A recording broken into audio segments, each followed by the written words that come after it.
So you might be trying to figure out how you can go through and fix your Outlook notifications if for some reason these notifications here are just not showing.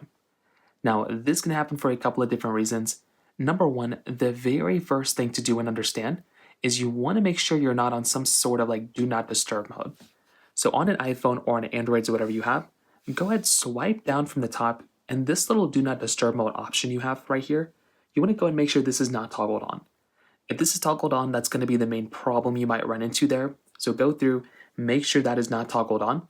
That's kind of the first thing I'd recommend doing.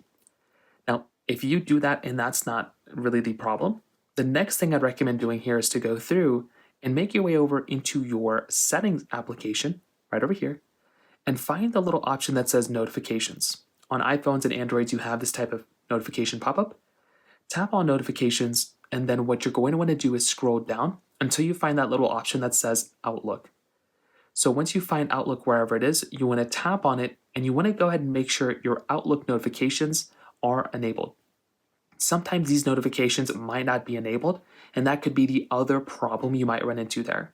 So go through, make sure that's not the problem, because it could be very much so that that could be the issue. If that's still not working, try making your way over back into the Outlook application on your App Store and try seeing if there's an update available for that app. Sometimes there could just be an update available, and that could be another thing you might end up having to do here as well. So that is pretty much how you do it. If you have any other thoughts or questions, please let me know in the comment section below. Hit the like button, that'll mean so much, but definitely hit that subscribe button. More importantly than everything else, I love every single one of you guys. Hopefully I'll catch you guys in the next video. Peace out till then.